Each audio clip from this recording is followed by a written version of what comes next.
Anda mengikuti program Sanksi, siaran pemberantasan judi, anti narkoba, dan korupsi. Sanksi. 92,4 FM Pro 1 RRI Palembang terus hadir menemani Anda dalam rangkaian acara kami hadirkan untuk Anda ya.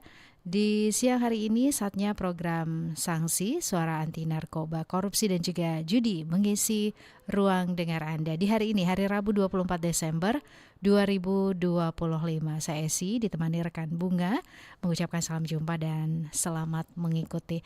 Nah pendengar, dalam program Sanksi untuk kesempatan siang hari ini kita akan berbicara seputar pemulihan diri melalui program rehabilitasi. Pastinya kalau berbicara mengenai program ini kami juga menghadirkan narasumber kami yang sudah hadir langsung di studio Pro 1 RRI Palembang. Saat ini ada Mbak Sri Mariance Naibaho, ini merupakan konselor adiksi ahli muda BNN Provinsi Sumatera Selatan. Selamat siang Mbak Sri. Selamat siang Mbak Esi, selamat siang para pendengar RRI 1 Pro Palembang. Terima kasih untuk waktunya sudah diluangkan, sudah hadir langsung ya Mbak Sri. Nanti boleh lebih mendekat ke mikrofon ya. Baik, supaya suaranya bisa terdengar lebih jelas untuk pendengar ya. Dan pendengar, seperti biasa Anda yang ingin ikut bergabung dalam program ini bisa menghubungi kami ya melalui line telepon di 0711 369977 atau juga bisa bergabung via WA di 0821 7927 9090.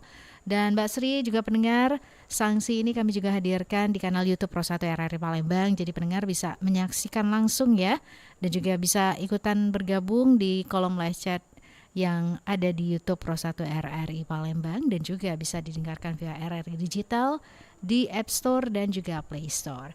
Baik, Mbak Sri, ini kalau berbicara mengenai tupoksi dari tugas yang Mbak Sri emban ya di BNN Provinsi Sumatera Selatan, seperti apa nih Mbak?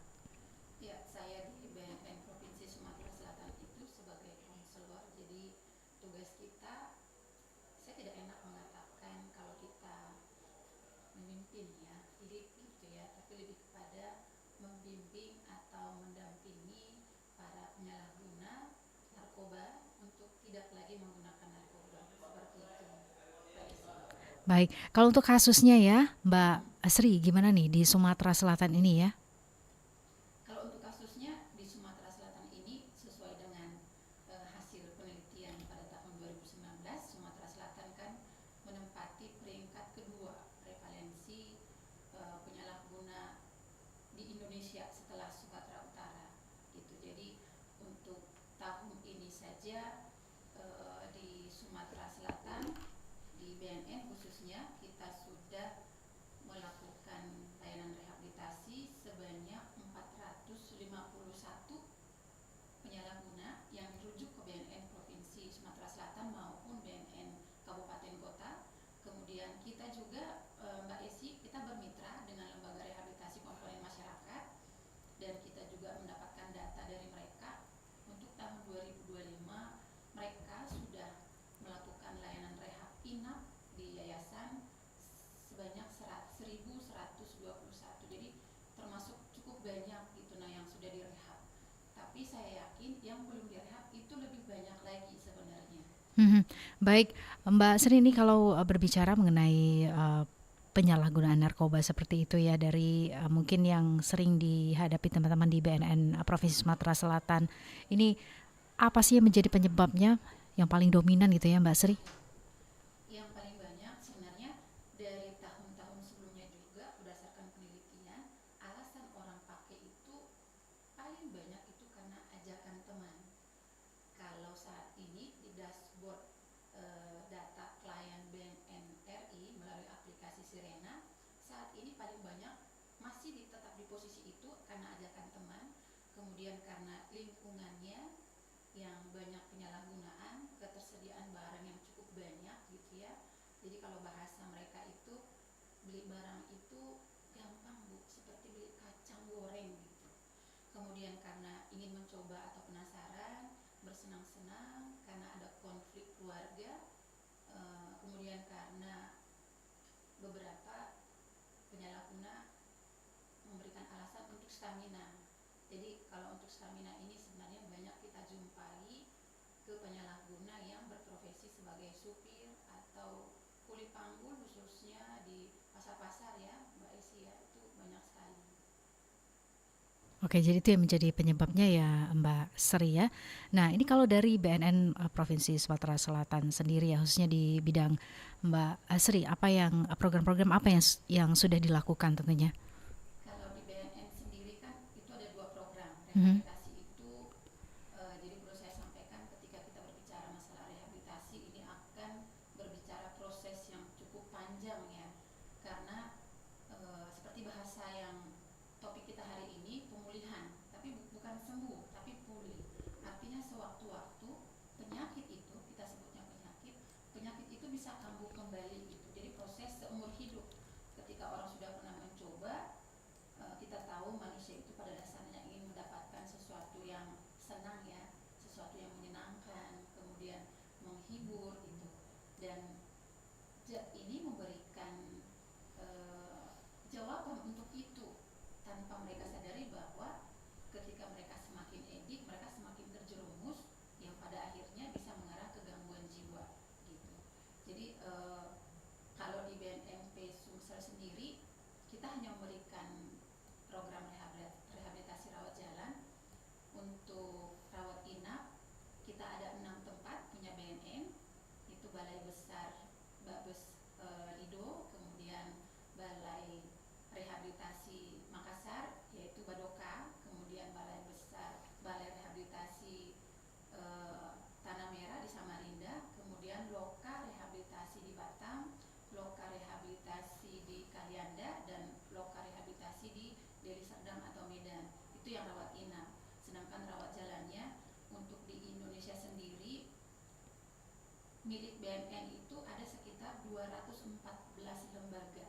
Di Sumatera Selatan kita hanya memiliki 10 unit kerja, 1 BNNP dan 9 BNN kabupaten kota. Dan semua klinik Pratama BNN provinsi atau kabupaten kota itu hanya memberikan program rehabilitasi rawat jalan.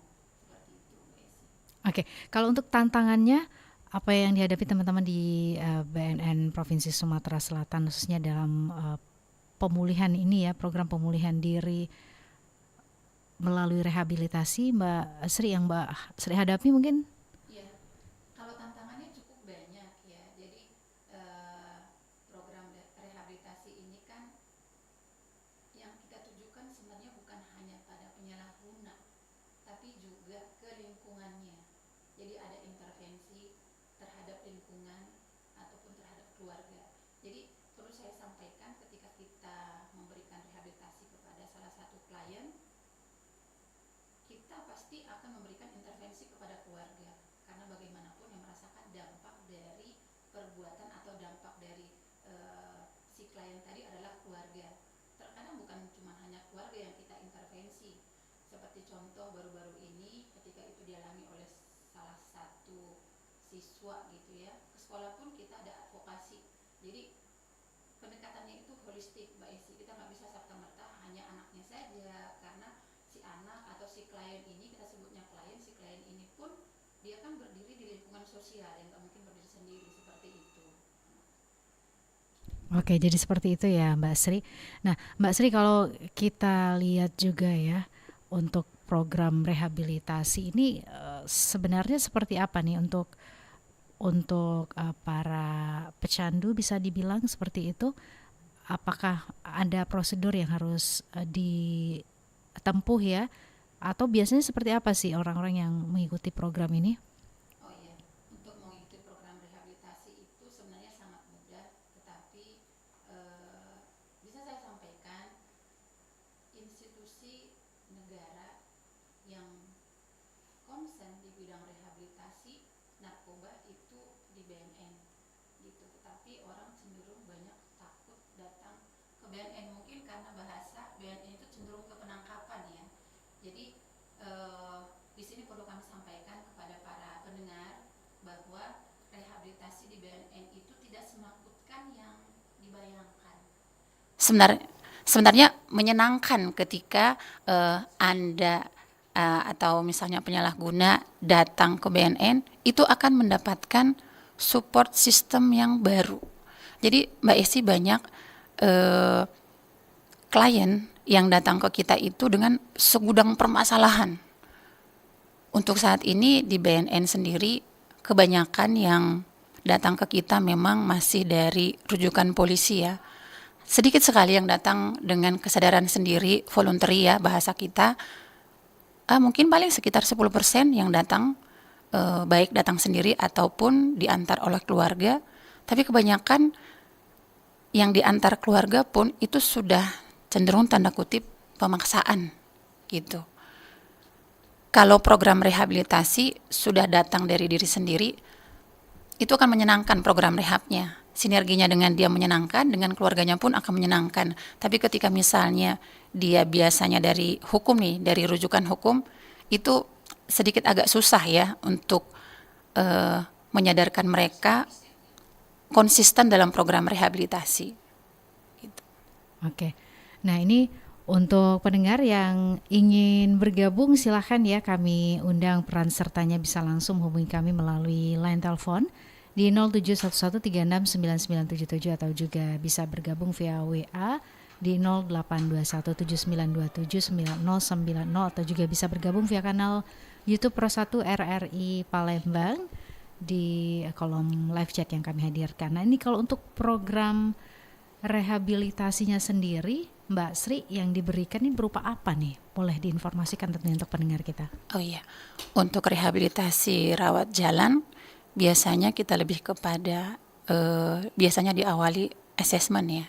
Kita mengidentifikasi dulu, ada beberapa domain yang kita tanyakan, kemudian dari permasalahan tersebut kita cari kekuatan dari klien. Jadi ketika misalnya klien memberikan jawaban-jawaban atas pertanyaan yang kita berikan, yang kita lihat bukan cuma sekedar masalah ya, tapi potensi atau kekuatan yang ada di dalam diri klien tersebut.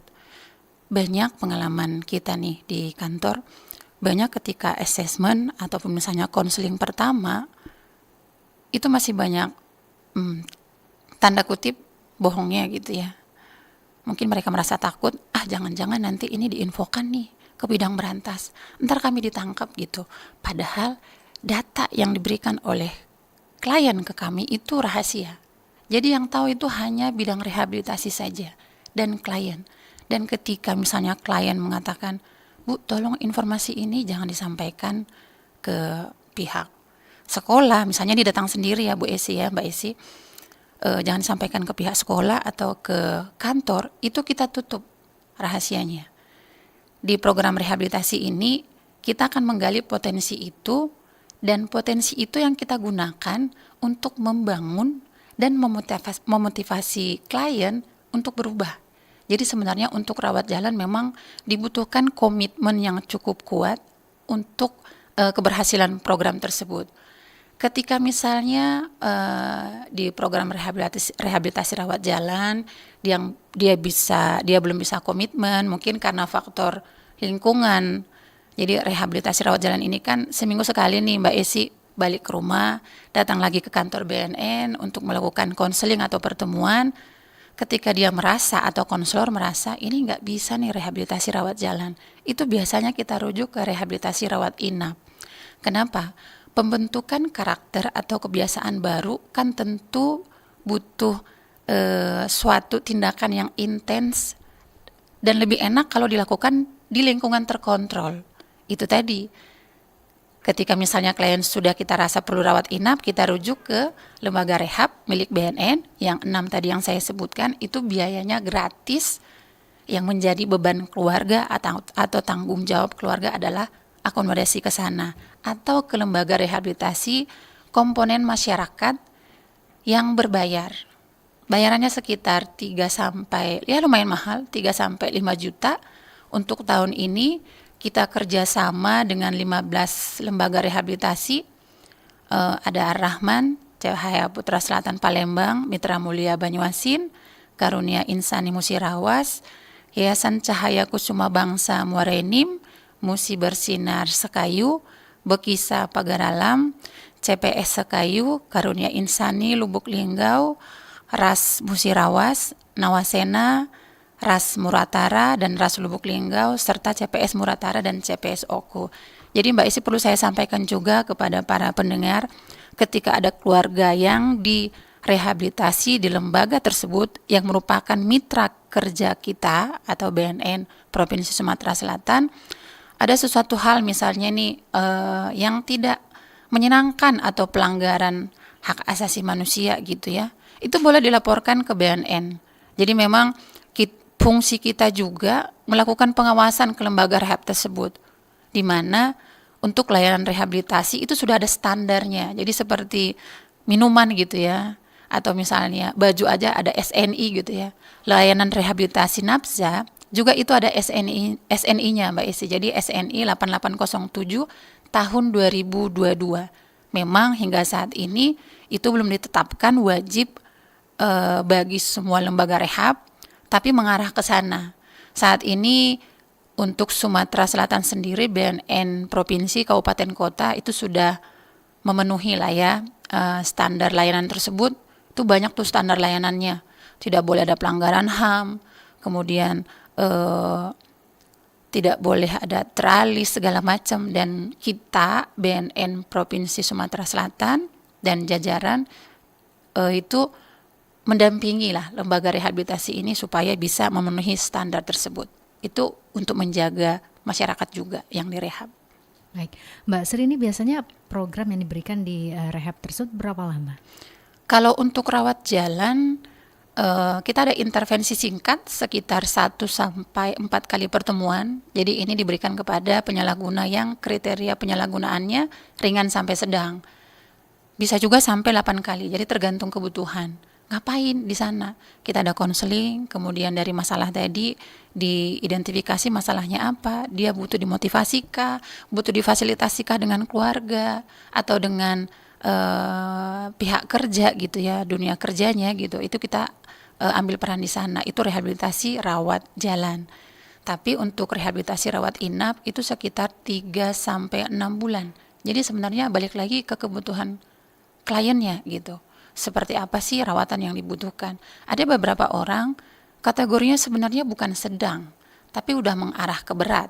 Kalau kita melihat hasil assessment, ini sebenarnya sudah cocok nih di rehab rawat inap gitu ya. Tapi sesuai, apalagi nih khususnya yang voluntary, ini enaknya voluntary ini bisa nego banget ini yang voluntary ini.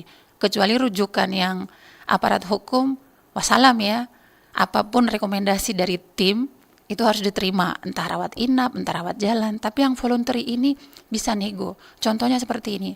Ada seorang bapak waktu itu, dia adalah kepala keluarga, termasuk kerjaannya bagus. Akhirnya kita tetap rawat jalan, tapi dengan sistem intens, baik melalui online maupun offline. Jadi kita monitor tuh aktivitasnya, triggernya di mana, itu semuanya dilakukan di dalam rawat jalan gitu. Oke, kalau untuk indikator dari keberhasilan yang digunakan mungkin seperti apa? Oh iya, bisa saya sampaikan indikator. Jadi semua form-form yang dilakukan atau yang diberikan dalam program rehabilitasi mengacu dengan SNI tadi, itu semuanya sudah ada standarnya Mbak Isi. Mulai dari awal screeningnya pakai standar dari WHO, ASIS 3.1 gitu ya. Kemudian assessmentnya juga, formnya sudah ada standarnya juga, dari luar juga. Kemudian untuk tahapannya semuanya harus ada rencana rawatan, kita berapa kali pertemuan, apa-apa yang akan dibahas, siapa yang mau kita ikut sertakan dalam program ini, semua sudah ada di rencana rawatan. Kemudian ketika misalnya di awal dan di akhir itu diberikan namanya WHO QL, jadi form peningkatan kualitas hidup. Dan ini menjadi salah satu kontrak kerja kita nih, perjanjian kinerja BNN, peningkatan kualitas hidup dari klien itu berapa persen sih gitu. Untuk tahun ini kita target BNN Sumsel itu 85% yang kita rehabilitasi dari awal hingga akhir, itu 85% ini harus berhasil nih, sesuai dengan indikator yang sudah ditetapkan. Jadi semua lembaga rehab milik BNN maupun yang bermitra dengan BNN itu standarnya sudah sama gitu. Oke, jadi seperti itu ya indikator keberhasilan dari rehabilitasi yang dilakukan gitu ya, Iya. Mbak Sri. Nah, untuk pendengar yang ingin ikut bergabung, silakan ya, kami tunggu peran sertanya. Mungkin ada hal yang ingin Anda ketahui, boleh langsung melalui line telepon kami di 0711369977 atau Anda juga bisa bergabung via WA di 082179279090 dan tentunya juga bisa bergabung via kanal YouTube Pro 1 RRI Palembang. Tema yang kami hadirkan seputar pemulihan diri melalui program rehabilitasi bersama dengan narasumber ada Mbak Sri Mariance Naibaho. Ini merupakan konselor adiksi ahli muda BNN ya, BNN Provinsi Sumatera Selatan. Mungkin selama ini menjalankan tugasnya sebagai konselor ya, Mbak Sri, ada suka duka yang dihadapi seperti apa? Boleh berbagi bersama kami? Iya, sukanya kalau kata Pak Kepala kita, Pak Hisar Sialagan, pekerjaan paling mulia di BNN itu adalah konselor.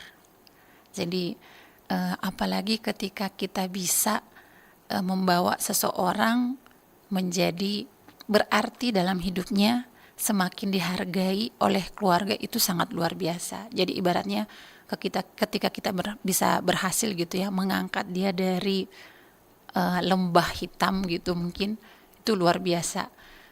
Dukanya nggak ada sih kayaknya, karena kita menikmati aja pekerjaan kita. Cuman memang berhadapan dengan orang-orang yang punya masalah yang cukup banyak, itu kadang menghabiskan energi ya. Kadang konseling bisa 1 sampai ya terkadang 1,5 jam gitu ya. Sebenarnya konselingnya itu nggak perlu sampai segitu banyak, tapi ada beberapa orang yang pengen didengar masalahnya, ceritanya. Jadi kalau saya melihat manusia itu, setiap manusia tentu punya masalah pribadi gitu. Ibaratnya sebuah ketel yang dipanaskan di atas kompor, dan kompor itu merupakan proses kehidupan ya yang selalu hidup gitu. Ada kalanya ketika itu mendidih, dia butuh satu bukaan gitu ya, bukaan sedikit aja, bukaan supaya nggak teriak-teriak, ketel itu nggak bunyi. Manusia pun ketika ada masalah, dia juga butuh sesuatu tempat untuk menyampaikan masalahnya, meskipun hanya sekedar mendengar aja Mbak Desi gitu. Teman curhat gitu ya. Betul. Dan di konseling ini ya, menariknya mungkin dengan image BNN yang bagi orang menakutkan gitu ya, karena mereka tidak tahu sebenarnya BNN itu punya rehab. Itu tadi rahasia Bapak Ibu pemirsa ya, rahasia. Informasi yang disampaikan ke kita itu rahasia, kecuali tindakannya akan membahayakan diri dia atau keluarga, itu baru boleh kita sampaikan keluar. Tapi sepanjang itu tidak terjadi, itu kita keep. Jadi ada kasus nih Mbak Esi, ada satu anak yang saya tangani. Di pertemuan pertama, dia mengatakan dia datang dengan ibunya, tapi bapak ibunya sudah bercerai. Saya pikir luar biasa ini kan potensi ya. Jadi kita melihatnya bukan dari masalahnya, tapi potensi. Luar biasa ya, anak ibu bapaknya masih datang, artinya masih peduli. Dan kekuatan itulah yang kita tekankan ke anaknya. Itu pertemuan pertama. Pertemuan kedua datang lagi, dia mengatakan itu bukan ibunya, tapi ternyata ibu sambung. Oke, gak masalah, yang penting support sistemnya ada gitu ya. Itu pertemuan kedua. Minggu depan saya mau ketemu dengan keluarga, karena kita butuh nih pendekatan keluarga juga. Minggu ketiga, ketika saya bertemu dengan yang katanya ibu sambung, ternyata bukan ibu sambung, tapi tanda kutip pacar bapaknya gitu. Jadi ternyata kompleks ya. Dan seseorang apalagi datang ke kita itu gak serta-merta dia langsung terbuka, karena memang bukan hal mudah untuk mengutarakan semua masalah-masalah yang di dalam diri seseorang. Ternyata ibu pacar gitu ya, tidak masalah gitu. Nanya ibunya punya suami enggak gitu. Sudah pisah dengan suami saya, tapi jalannya sama bapak klien tadi gitu. Terakhir minggu selanjutnya saya bilang, ini saya harus ketemu dengan bapaknya. Kemarin sebelumnya sibuk, yang ini harus ketemu sama bapaknya. bapaknya datang, cerita lagi, dapat lagi info kalau suami dari yang pacarnya tadi itu ternyata masih ada di Palembang. Jadi komplit. Kadang semakin panjang kita konsultasi dan dia mungkin semakin terbuka, itu semakin rumit. Dan terakhir dapat info lagi, bapak mamanya itu dulu adalah pemain lama gitu. Kemudian dapat info lagi, anaknya semakin terbuka. Itu tadi, dia pelan-pelan gitu ya. Kebetulan memang anaknya agak tertutup. Jadi kita kejar nih orang tuanya, stakeholder terkait. Terakhir malah ibunya sudah menikah lagi, yang ibu kandung tadi, Mbak Esi, dan masih menyalahgunakan hingga saat ini. Di konseling, kita memberikan motivasi ke klien. Apakah kayak misalnya seperti ini, saya juga pernah menyampaikan hal ini di pertemuan di kampus. Apakah ketika seseorang anak atau seorang manusia tinggal di satu tempat yang benar-benar rawan narkoba, dia adalah pemakai? Belum tentu. Jadi kita harus menghilangkan stigma. Contohnya nih, di Tangga Buntung. Apakah di situ semua pemakai? Enggak juga. Apakah ketika anak dan bapak dan ibunya adalah pemakai, anaknya pasti pemakai? Enggak. Jadi di konseling itu kita memberikan semacam motivasi, kamu harus beda gitu. Susah nih nolak ajakan teman, kita edukasi, kita ajari gimana caranya menolak. Ketika teman datang, tatap matanya, dengan tegas kamu bilang, saya nggak mau. Jangan dengan penuh keraguan. Dan itu kita simulasiin gitu. Itu salah satu cara nih menolak. Berani tolak. Nggak enakan Bu, itu pasti banyak nggak enakan. Orang diabetes pergi ke tempat keluarga atau misalnya arisan apalah namanya ya, dikasih minum teh, ada gula. Tapi sekarang saya lihat ada fenomena bergeser gitu ya. Tamu itu sudah berani kadang ngomong, nggak usah buat teh manis ya gitu. Betul. Jadi harus berani gitu, harus berani nolak. Budaya-budaya itu seperti itu, stop. Contohnya nih, habis makan makan di luar sama teman, minumnya es teh manis. Sekarang saya pernah dengar, stop normalisasi makan dengan es teh manis gitu. Sama kayak misalnya OT, saya punya klien tuh, di OT dia pakai inek. Stop normalisasi, di OT harus pakai inek baru enak gitu. Jangan buat sesuatu hal itu menjadi normal gitu. Apalagi ini sudah jelas ada aturan. Ketika aturan muncul, itu kan berarti sudah berangkat dari penelitian. Sudah panjang rangkaiannya gitu. Ketika sudah diundang-undangkan, sabu termasuk golongan 1 narkotika tidak diperbolehkan untuk dipakai, bahkan untuk penelitian pun sudah. Berarti ada sesuatu di belakang sabu. Baik, ini cerita yang bisa menginspirasi kita tentunya ya Mbak Sri ya.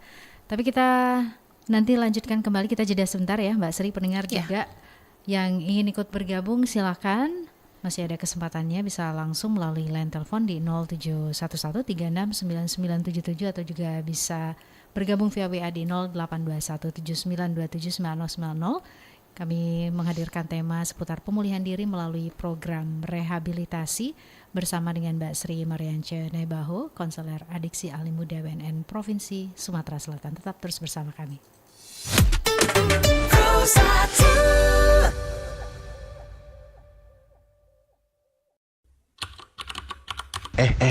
Cobain ini nih, bisa bikin kreatif loh. Enggak ah, aku pede kok sama karyaku. Kenapa murung? Coba cicip dikit, bisa bikin kamu happy. Ide apa sih? Halu kamu. Aku punya hobi dan kegiatan positif yang bikin aku happy tahu. Bro, nggak usah lah olahraga. Nih, kalau pakai ini nih, bisa bikin kurus loh. Ah, hoax. Kalau mau kurus ya olahraga, bukan pakai narkoba. Ingat, jangan takut menolak narkoba. Takutlah jika terjerat kasus narkoba. Pesan ini disampaikan Radio Republik Indonesia.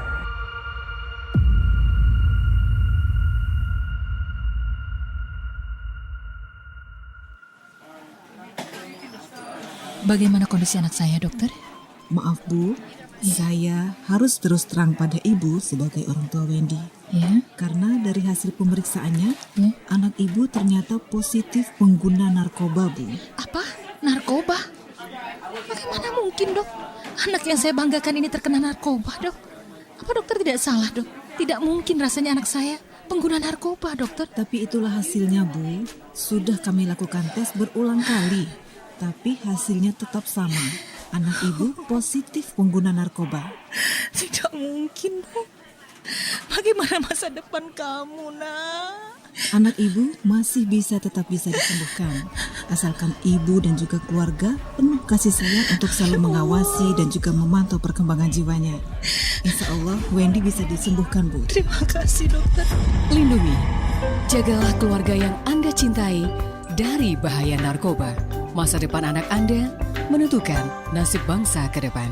Pesan layanan masyarakat ini dipersembahkan oleh Pro 1 RRI Palembang, Kanal Inspirasi. Hai, aku Firsa. Dulu aku bahagia banget. Mama dan papa selalu bersamaku. Ada canda, tawa setiap hari. Tapi lama-kelamaan papa mama sering bertengkar. Sampai suatu hari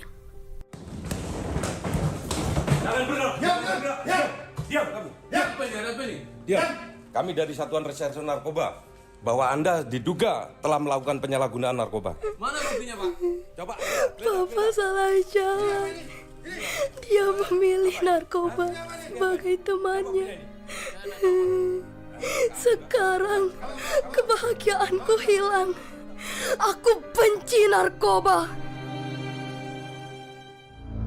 Tahukah Anda, setiap tahun jumlah pengguna narkoba terus meningkat. Tak mengenal usia, siapapun Anda, sehebat apapun Anda, jeratan narkoba akan menghantui hidup Anda. Memicu kejahatan, dapat menyakiti orang lain, menghambat cita-citamu, merusak otak, merusak tubuh, jalan menuju kemiskinan, menyebabkan ketergantungan, dan pintu menuju seluruh kesulitan hidup. Jauhi narkoba. Cegah diri dengan menanam nilai positif. Pakai narkoba sama dengan mati. Iklan layanan masyarakat ini dipersembahkan oleh Radio Republik Indonesia.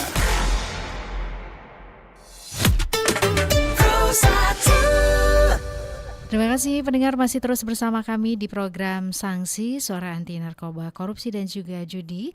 Tema yang kami hadirkan di hari ini mengenai pemulihan diri melalui program rehabilitasi. Kami bersama dengan Mbak Sri Mariance Naibaho, konselor adiksi ahli muda BNN Provinsi Sumatera Selatan. Mbak Sri, kita sudah tersambung dengan penelpon, kita sapa ya Mbak Sri. Iya, Pro 1, selamat siang. Selamat siang Mbak Esi. Iya, Pak Azhari di Sekayu, silakan pertanyaannya Pak. Selamat siang. Ya, ada Mbak Sri ya. Ya, Mbak Sri. Silakan Pak. Ini saya tahu sebagai masyarakat kan, saya mendapatkan orang yang nyabu kan. Bolehkah saya melaporkan ke siapa Pak? Oke, baik. Itu saja pertanyaannya. Ya.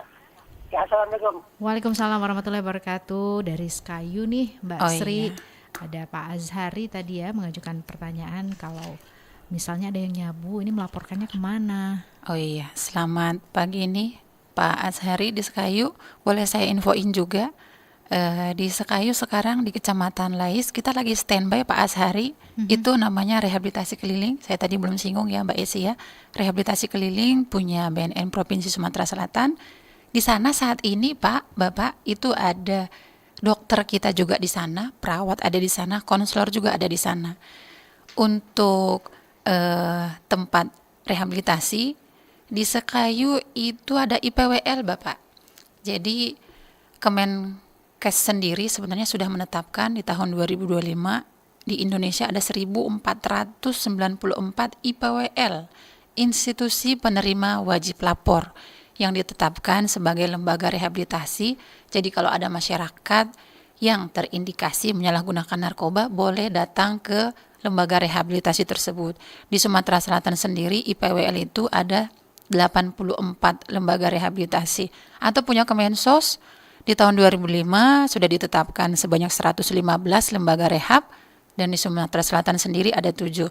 Jadi Bapak boleh datang nih Pak ke rehabilitasi keliling punya BNNP Sumsel, lagi standby Pak Azhari, itu di Kecamatan Lais.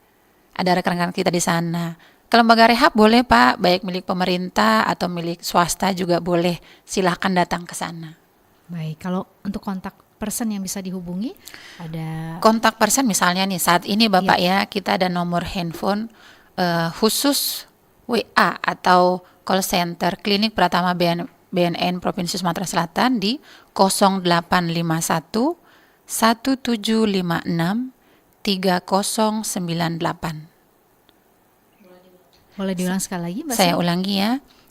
Call center Klinik Pratama BNN Provinsi Sumatera Selatan 0851 1756 3098. Baik, jadi bisa juga disampaikan melalui line call center tersebut ya. Betul. Ya? Jadi mau konsultasi via online, kemudian nanti akhirnya datang juga, kita akan sambut dengan hangat. Terima kasih kalau misalnya ada masyarakat yang dengan sukarela. Ini yang kita tunggu-tunggu Mbak Esi nih, yang sukarela datang.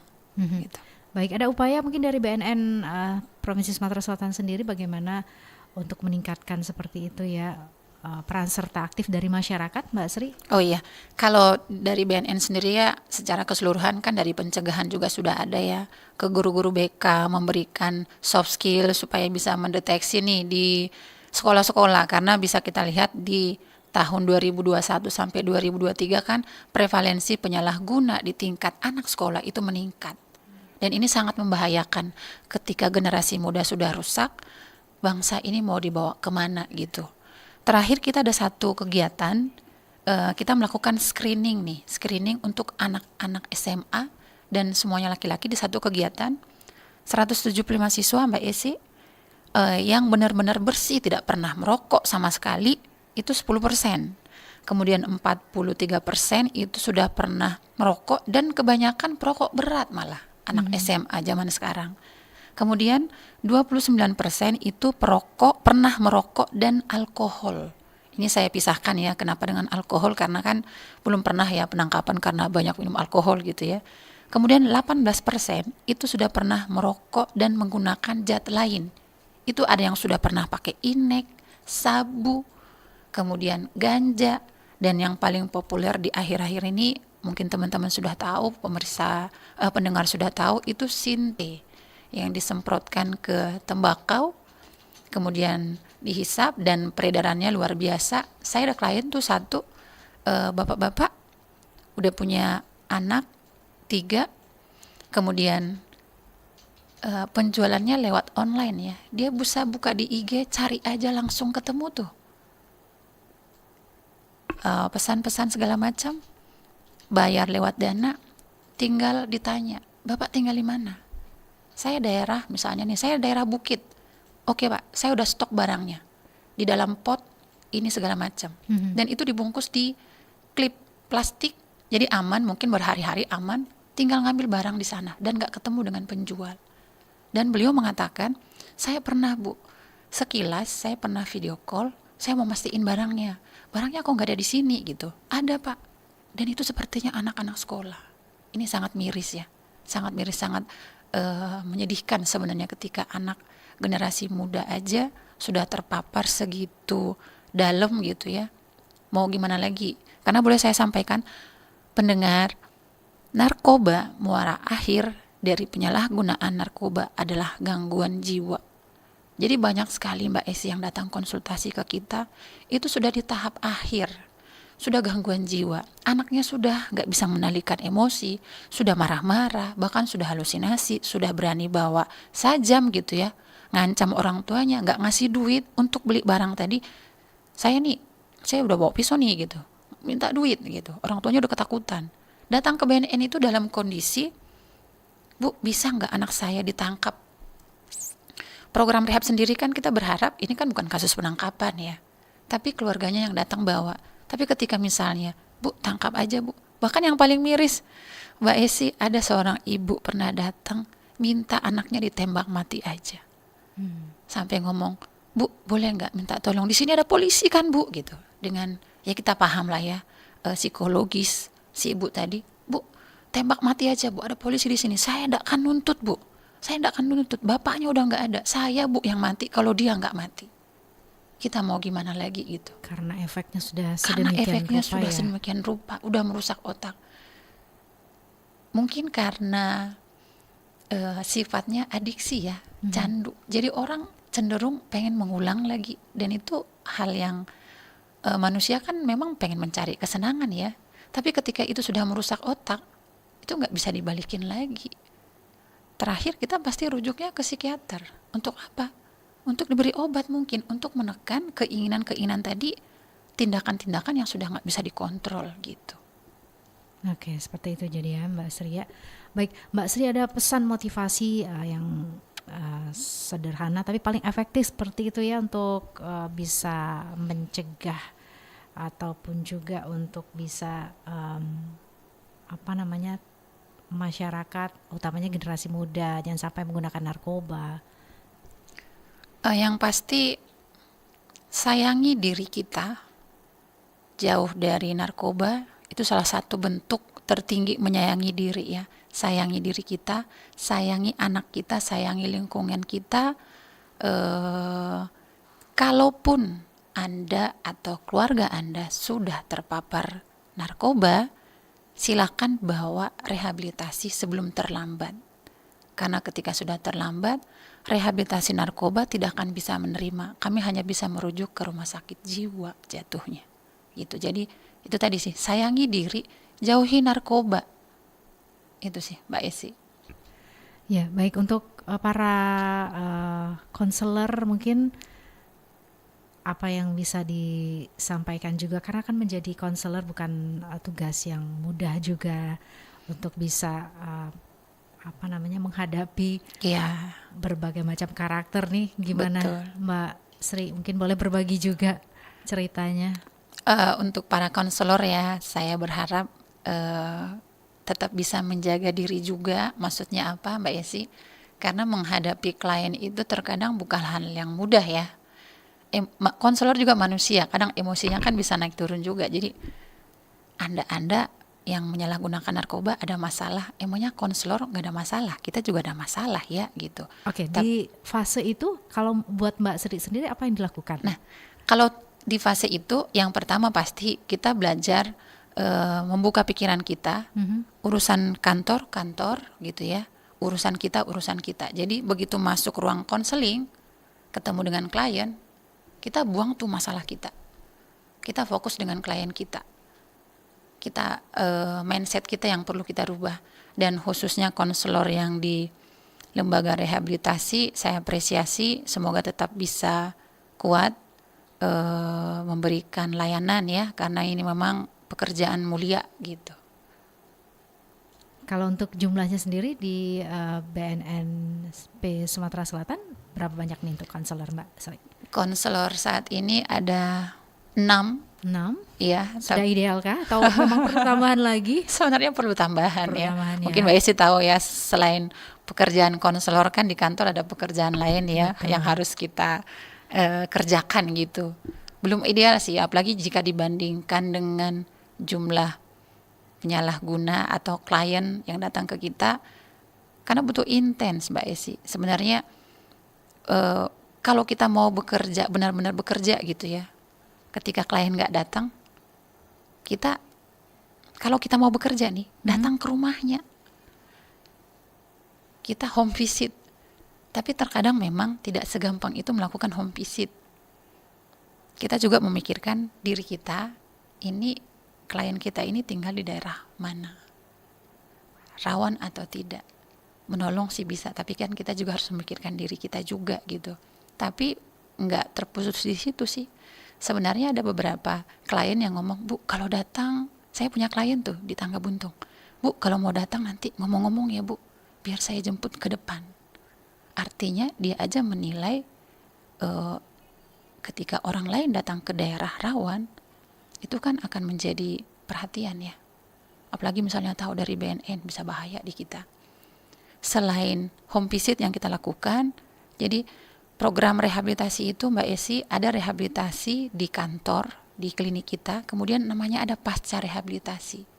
Jadi kita ada kunjungan nih ke rumahnya, ke rumah klien, memantau lagi, kita tes urin lagi tuh, positif atau enggak. Ketika misalnya positif, kita tanya lagi, ada masalah apa?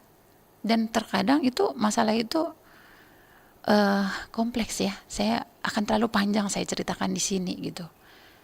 Saat ini kita juga ada namanya telerehabilitasi, dan di klinik kita juga BNNP kabupaten kota juga sudah melakukan itu, telerehabilitasi. Orang bisa konsultasi lewat online, konseling lewat online. Kenapa? Mungkin karena jarak yang cukup jauh. Contoh nih, kita ada klien di Sekayu, saya ada klien di Sekayu, saking jauhnya kasihan, travel aja udah berapa sih datang ke Palembang, sedangkan dia dari segi ekonomi pun kurang. Gak apa-apa, kita pakai telekomunikasi, pakai telerehabilitasi bisa saat ini. Baik, terima kasih yang pasti Mbak Sri sudah berbagi Terima informasinya kasih, Mbak untuk Esi. pendengar di pagi hari ini dalam program Sanksi. Sukses terus, salam hangat untuk teman-teman konselor di BNNP Sumatera Selatan. Selamat menjalankan tugas-tugasnya ya tentunya. Baik, pendengar juga terima kasih sudah bersama kami dalam program ini di kesempatan hari ini ya, hari Rabu 24 Desember 2025. Tadi kita sudah bersama dengan Mbak Sri Marianci Naibaho, konselor adiksi Ali Muda BNN Provinsi Sumatera Selatan. Tema yang kami hadirkan, pemulihan diri melalui program rehabilitasi. Saya Esi juga rekan Bunga pamit. Terima kasih, selamat mengikuti acara kami berikutnya, update dari dunia olahraga dalam dinamika olahraga dari program 3 Radio Republik Indonesia. Telah Anda ikuti program Sanksi, siaran pemberantasan judi, anti narkoba dan korupsi. Sanksi.